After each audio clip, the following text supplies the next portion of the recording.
All right, thank you, Ron. Really appreciate it. So thanks everybody for excuse me for giving me a couple minutes here to talk a little bit. What I want to talk a little bit today about was about choice in the cloud marketplace. So first off, we got to do our typical brag slide. Who is SUSE? We are a company. We're actually over 30 years old at this point. We are the oldest commercial Linux company out there. We've branched out quite a bit since then. And we consider ourselves more of just a general open source infrastructure for your data center company, not just Linux. And wanted to talk a little bit today because there's a lot of eagerness to get to the cloud. There's lots of really good things that you can do. It enables a lot of workflows that you can't do by just doing things on-prem. One of the things that happens, though, is when you get into the cloud and you start trying to do cloud native stuff, it gets really intimidating really, really quickly. There's lots of options. There's lots of ways to do things. And it's really, really tempting to just say, okay, we're going to draw lines in the sand. We're going to pick this technology on this platform with this cloud provider and this tool set, and we're going to push this, and that becomes our yellow brick road. This is the way that we're going to go to get to the land of Oz, to be able to make all of our money, right? The problem is as John Lennon once said, life is what happens while you're busy making other plans. Things happen. So many of you are familiar with the traditional OSI network model for structuring out where things happen in a network connection, right? And there's the long-standing joke that you have these layers 1 through 7. This is incomplete. There's actually 8 and 9. There's layers 8 and 9, right, of politics and money. Okay, and no matter how much planning and work and preparation, all that kind of stuff that you do on layers 1 through 7, if you have problems with 8 and 9, then it can cause a lot of problems for everything else. So, for example, what do these problems kind of look like, right? Well, let's just say you've made your decision. You're going to go everything all in on AWS, right? But then you get new leadership that comes in, and he came over from Microsoft, and that's where he's comfortable. So guess what we're going to be doing? We're going to be taking everything over to Azure. Or you acquired a new company, right? And they have all the ways that they're doing things, and you can't just pick up everything and pull it away. Or you start on one cloud provider, and then somebody else develops features you need someplace else, and you need to be able to you need to be able to take advantage of those. All these kind of things means that you have to be flexible in terms of your tool sets and your management platforms for how you're going to take care of all these different things, right? So we're going to talk a little bit about this, the idea of maintaining as much choice as possible for your cloud environments, specifically so that when these kind of things hit you, you're not tanked and you're not having to go in and do massive amounts of surgery to re-architect your entire solution, right? We like to say that the applications got to be flexible, but you need to have a stable platform. And in the stable platform, in this case, we're talking about management, right? The other stuff can all come and go. Some of it can be ephemeral. Some of it can be containers coming and going. You can have your legacy applications, but you need to have consistent management. And there's some other things that you need to be consistent in as well, right? You need to have across all these different environments, you need to have consistency and identity, right? If you have developers and engineers and all that kind of stuff that are consuming resources, excuse me, you need to be able to have their stuff over here appear over here with the same permissions, right? If you're going to be doing migrations. You need to have consistency in security policy. Many people have like GDPR, PCI, all sorts of different requirements they have to fulfill in order to get there, right? So being able to layer security policies in the kind of security as code type thing is really important to be able to make that transfer between and be able, we'll try that again, to be able to transfer and be able to be consistent across all the different platforms you're trying to manage. And then consistency in the applications, right? You need to be able to run out your applications in real time to multiple platforms at the same time, because you might have one part of an application over here in AWS, some of it might be in GCP, and you could have failover versions that are over in Azure, right? There's just all sorts of things that can go in there. If you look at it, in terms of management overall, right? There's the Kubernetes management, which is what we tend to focus on in cloud deployments, but there's also the traditional Linux and other infrastructure stuff that happens, right? If you are a brand new company, or a fairly young company, you don't really have a whole lot of past decisions that you have to make up for.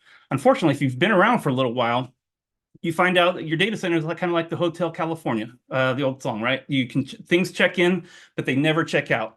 It's very difficult to completely dislodge something once it's in.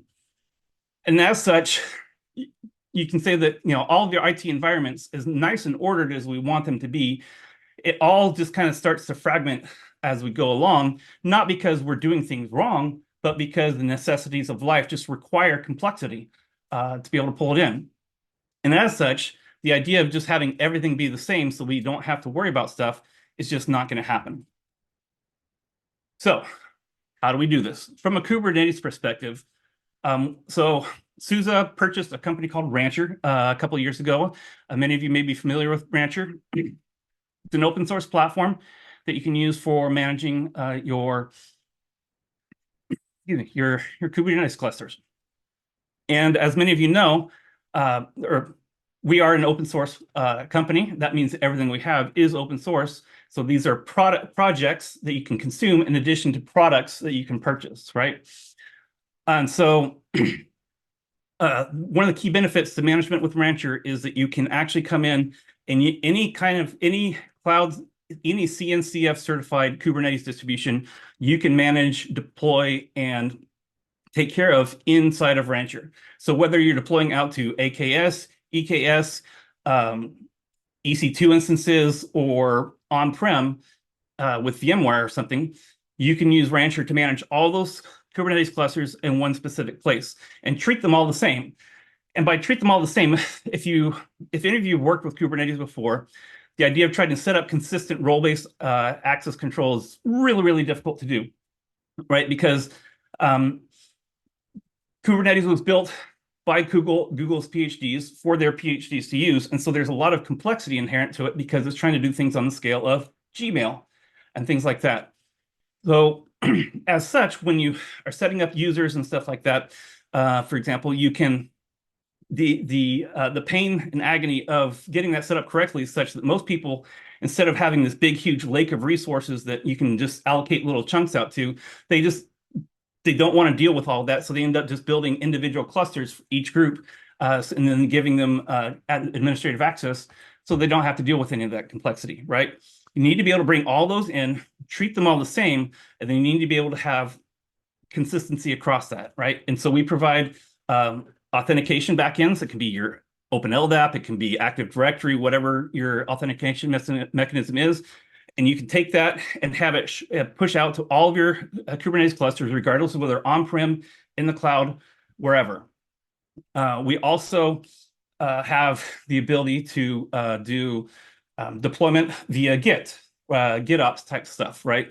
The idea being that you can build your applications and then you have your config files and your Helm charts and things like that you deploy out to be able to push them out to your clusters. You can actually put those into a Git repository and subscribe either a cluster or a group of clusters to that Git repository, and all those applications will automatically deploy out to those systems. And then when you need to spin up a new environment and you need to get those applications over, it's as simple as spin up, provision the environment, subscribe that cluster to that repository, and all the applications will automatically install themselves, be configured, and ready to go. Now, it's not going to transfer data because there's lots of complexities when you start getting into that of whether you want something to be a mirror or whether you want something to be a test site, stuff like that. So it's just the applications, but it makes the idea, the ability to consistently move between providers a reality. The other thing is when you get into this area, a lot of the security tools you have worked with for your career don't really apply anymore, right? Because Kubernetes does a lot of stuff under the covers in terms of virtual networking and orchestration, and you don't touch a lot of that stuff because that's the whole point, is that it orchestrates out your storage and your network and your environments, and you don't have to know anything about it.